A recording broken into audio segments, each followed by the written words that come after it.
Continuando con el desarrollo de la médula espinal, haremos la descripción de su configuración interna. Partimos de un esquema de una metámera con la conformación de un par de nervios raquídeos y podemos decir que la sustancia gris es central, tiene forma de H o de alas de mariposa, y la sustancia blanca, es decir, los axones mielinizados ubicados en forma periférica, al igual que la distribución del tejido nervioso en el tronco cerebral. También podemos reconocer en esta configuración interna que la información que corre por la raíz posterior, que es de tipo sensitiva, tiene una dirección centrípeta o aferente. Ingresa la información. Y recordamos también que la raíz posterior tiene adosado un ganglio espinal. En cambio, la raíz anterior, que lleva información motora, la dirección del impulso nervioso es de tipo centrífuga o eferente, encontrando que al reunirse estas dos ramas, los nervios tienen una circulación de información mixta, sensitiva motora, por lo tanto aferente y eferente, al igual tanto el nervio como sus ramas. Una vez que conocemos esta disposición general, y recordando que en el centro de la sustancia gris está lo que corresponde al conducto ependimario, que se denomina epéndimo como orificio, pero si no es todo un conducto, podemos reconocer que la médula se rige por principios o leyes que nos ayudan a entender su comportamiento. La primera ley es de la metamería. Nos dice que la médula está formada por 31 segmentos que están superpuestos. De cada segmento o cada metámera se forma un par de nervios raquídeos y distribuidos de la siguiente manera, de acuerdo al sector que corresponda. Emergen o se originan 8 nervios cervicales y tenemos que tener en cuenta que el primero sale por encima de la primera vértebra cervical. 12 torácicos, 5 lumbares, 5 sacros y 1 coxígeo. ¿Qué nos permiten las metámeras? La inervación de una zona cutánea denominada dermatoma y de una región muscular a lo que llamamos miotoma. La médula se organiza para garantizarnos la relación entre los centros nerviosos encefálicos y medulares, pero también para garantizarnos la relación de los centros nerviosos con la periferia a través de distintos niveles.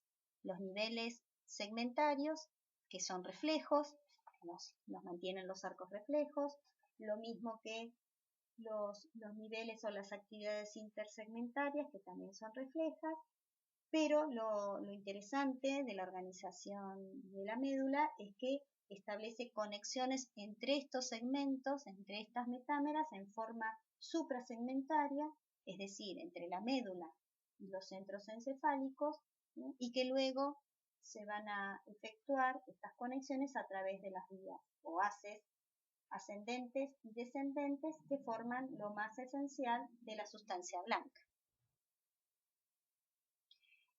La segunda ley es la ley de la simetría. Recordamos que desde la configuración externa vimos que teníamos un surco medio anterior y un surco medio posterior o fisuras. Esto divide a la médula en dos mitades laterales simétricas. Los elementos que describimos en una mitad de la médula lo tenemos en la otra hemimédula, una hemimédula derecha y una izquierda. La tercera ley o principio es el denominado Bell y Magendie, que nos habla de la dirección del impulso nervioso, lo que hablamos recientemente.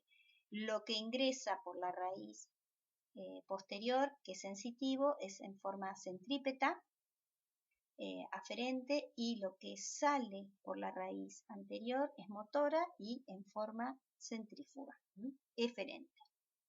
Y por último, la ley de la paramería, que nos habla de cómo se ubican los fascículos nerviosos, es decir, los haces, motores y sensitivos, dentro de la sustancia blanca. Los fascículos sensitivos se colocan en la periferia de la sustancia blanca y, en cambio, los fascículos motores se colocan en lo más profundo de la sustancia blanca, próximo a la sustancia gris. Continuamos con la configuración interna. Ya conocemos los surcos, por eso ya están nombrados, y podemos hablar de cómo se distribuye primeramente la sustancia blanca. Se organiza en cordones. Tenemos 3 cordones. El cordón anterior son 2, porque recuerden que tenemos simetría. Los cordones anteriores están delimitados por el surco medio anterior en la línea media, a cada costado, a cada lateral, los surcos colaterales, y en la profundidad la sustancia gris. Ambos cordones anteriores están comunicados entre sí porque el surco medio no toma contacto con la sustancia gris, por lo tanto se establece una comunicación y este sector se lo denomina comisura blanca. Hacia atrás tenemos 2 cordones posteriores delimitados por el surco medio posterior, a ambos lados, a cada costado los surcos colaterales posteriores y en su profundidad la sustancia gris. Este cordón posterior está subdividido por el surco paramediano, que hace que se subdivida en 2 porciones, una porción delgada en la parte interna que se llama fascículo de Gol y la porción más voluminosa que es la de Burgat en la parte más externa. Elementos que observamos ya en la descripción de la cara posterior del bulbo raquídeo. Entre los surcos colaterales anterior y posterior tenemos un cordón lateral voluminoso de cada lado, delimitado por el contorno de la sustancia blanca en la parte lateral y en la parte central profunda de la sustancia gris.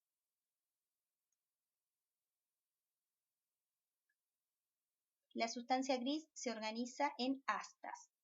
Si trazamos una línea a través del epéndimo, vamos a dividir en una mitad anterior, que no es simétrica con respecto a la posterior, y esto se divide la sustancia gris en astas. 2 astas anteriores con una funcionalidad motora y hacia atrás del epéndimo las astas posteriores con funcionalidad sensitiva.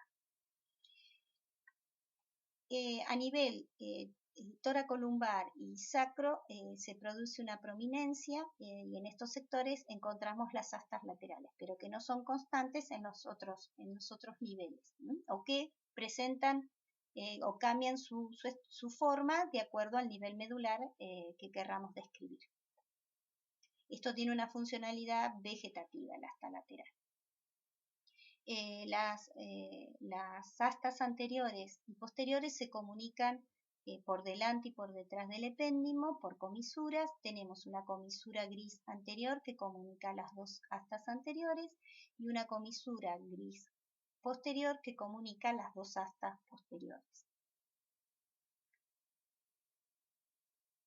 Siguiendo con la sustancia gris central, dijimos que se organizan en astas y el asta anterior a su vez tiene otra subdivisión que es una cabeza, que es la parte más ventral o anterior, y una base posterior. La cabeza, tanto la cabeza como la base tienen funcionalidad motora. Dentro del asta anterior tenemos células de tipo alfa, que son multipolares, de gran tamaño, con muchas conexiones, y que nos van a garantizar o que su información va a salir por la raíz anterior del nervio raquídeo y terminan en la placa motora de la fibra muscular. Pero además de estas células alfa, tenemos células gamma, que son más pequeñas y con menos, podemos decir, son menos numerosas, y cuyos axones, que también salen por la raíz anterior, que luego conformará el nervio raquídeo, se dirige o termina en los extremos de los usos neuromusculares, contribuyendo así a la regulación del tono muscular. Esta organización de división permite separar la motricidad en 2 componentes. La cabeza se encarga de la motricidad de la vida de relación, por lo tanto somática, y la base de la motricidad de las vísceras, es decir, la motricidad vegetativa o visceral. Hacia atrás también el asta posterior con funcionalidad sensitiva tiene divisiones. Se divide en cabeza, cuello y base. En la cabeza, en el cuello y en la base predomina la función sensitiva, distribuyendo la sensibilidad de la siguiente manera. En la cabeza tenemos los centros nerviosos de la sensibilidad exteroceptiva. Quiere decir que el estímulo está por fuera del organismo y es captado principalmente por los receptores que tenemos en toda nuestra cubierta cutánea, por la piel. En cambio, en las otras dos porciones del asta posterior, tanto el cuello como su base, la sensibilidad, el estímulo que es captado está dentro del propio cuerpo. Hay libros que lo llaman interoceptivo, pero si ese estímulo interno proviene de los usos musculares, de los órganos que están en los tendones, como también en los receptores periarticulares de cápsulas, periósteo, hueso, a estos los llamamos sensibilidad propioceptiva, y la proveniente directamente, la sensibilidad proveniente de las vísceras la denominamos visceroceptiva. Si analizamos que las dos bases tienen funcionalidad visceral, por eso en los lugares donde está presente el sistema, la columna del sistema nervioso vegetativo simpático es donde se conforman las astas laterales. A su vez, la cabeza del asta posterior tiene dos revestimientos de sustancia gris y uno de sustancia blanca que favorece el ingreso de la información por la raíz posterior. Se llama sustancia gelatinosa de Rolando, también tiene que ver con un centro nervioso en relación a la sensibilidad exteroceptiva, principalmente de la temperatura y el dolor. Por fuera, la capa o estrato zonal de Waldeyer, también de sustancia gris, y por fuera una capa delgada de sustancia blanca, que es la zona marginal del Lissauer. Dentro de esta distribución tenemos cuerpos neuronales organizados en columnas. Por supuesto que no se presentan de la misma manera en todos los niveles medulares, pero en forma esquemática los podemos organizar de la siguiente manera. En el asta anterior, organizado en cabeza y base, podemos decir que en la cabeza tenemos dos núcleos motores, un núcleo motor lateral que se encarga de lo que es la inervación de las extremidades y un núcleo medial en relación a la inervación de los músculos posteriores del tronco y del cuello. A nivel posterior, en el asta posterior, podemos distribuir los centros nerviosos en la sustancia gelatinosa de Rolando, ya la habíamos mencionado, en el núcleo esponjoso de la cabeza, que está en la cabeza justamente, y los núcleos que están en el cuello también invaden parte de la base del asta posterior. Tenemos dos núcleos propioceptivos, es el núcleo solitario o de Bechterel y el núcleo de claro, columna de Stilling-Clark. Estos dos núcleos son propioceptivos y la información que hace relevo en ellos luego va a formar un fascículo que se dirige hacia el cerebelo. En el asta lateral, cuando está conformada, tenemos dos núcleos que se llaman intermedios, uno medial y otro lateral.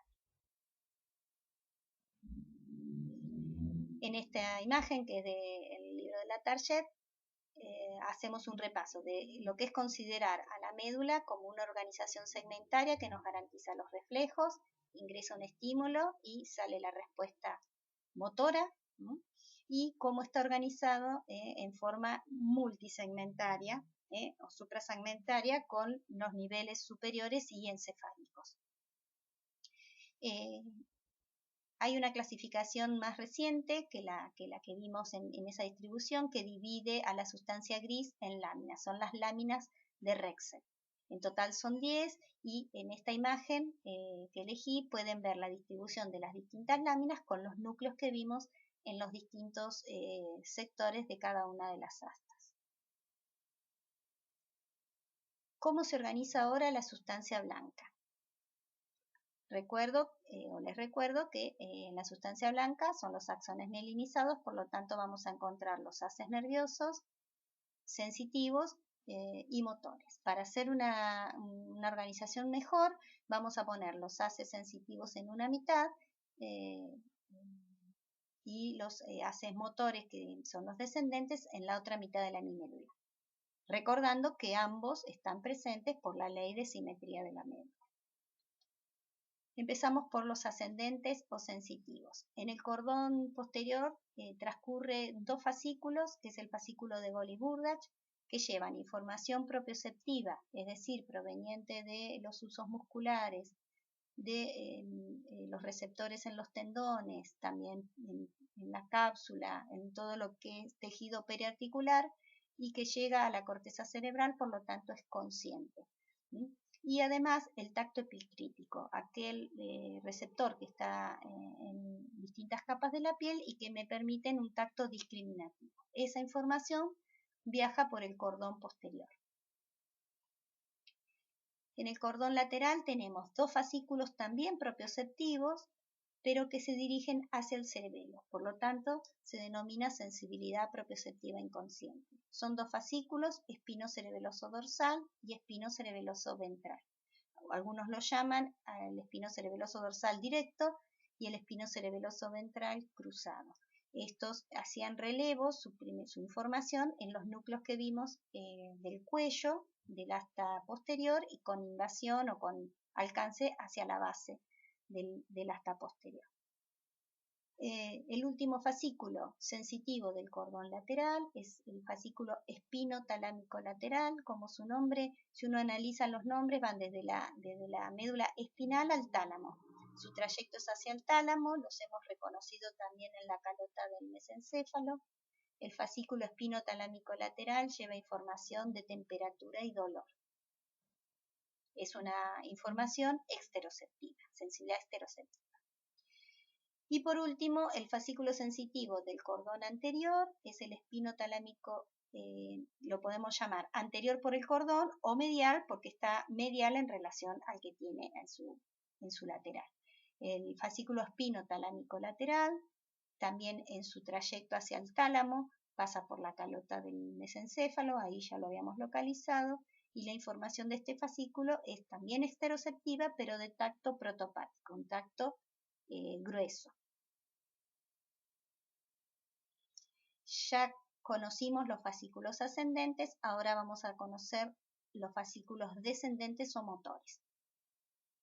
Por el cordón anterior tenemos el fascículo piramidal directo, que es un 10% de la vía piramidal que no se cruzó en la decusación, continúa descendiendo por el cordón anterior, como lo venía haciendo por el cordón anterior vulvar. Este 10% conforma este fascículo delgado y corresponde a la motricidad voluntaria. El resto de los fascículos motores o vías descendentes que tenemos en el cordón anterior corresponden al sistema extrapiramidal, que naciendo de centros nerviosos por debajo de la corteza van a alcanzar distintos niveles medulares. Tenemos el olivo espinal, recordando que la oliva espinal es uno de los núcleos ubicados en el bulbo raquídeo. El tecto espinal, naciendo del techo, por eso tectum, del mesencéfalo, a nivel del tubérculo cuadrigémino superior. El vestíbulo espinal, que es un fascículo también extrapiramidal que nace en el suelo del cuarto ventrículo, en los núcleos vestibulares que conforman ese relieve que es el ala blanca externa. Y de la formación reticular tenemos el fascículo retículo espinal medial. Estos 4 fascículos corresponden a ese sistema extrapiramidal, que es de ajuste y de precisión hacia la motricidad voluntaria. En el cordón lateral tenemos el otro fascículo del retículo espinal, el correspondiente al lateral, el rubro espinal que desciende, que tiene su origen en el núcleo rojo, también ubicado en el tronco cerebral, pero más arriba, a nivel de la calota del mesencéfalo. Estos 2 fascículos también del sistema extrapiramidal. El núcleo rojo tiene conexiones con el cerebelo, por lo tanto tiene que ver con la distribución del tono muscular.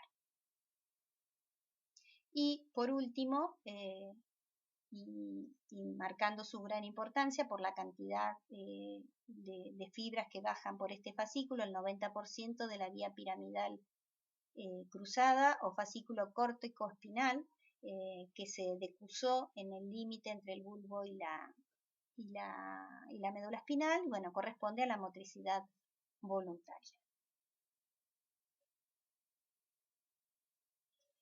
Les dejo unas imágenes de distinta bibliografía. Esta es del Latarjet, también nos representa primero la información sensitiva, por último las motoras, cómo hacen sinapsis en los cuerpos neuronales de la sustancia gris y cómo luego se colocan dentro de la sustancia blanca, y lo motor que viene descendiendo para salir luego hace sinapsis en la cabeza del asta anterior y sale la información por la raíz anterior.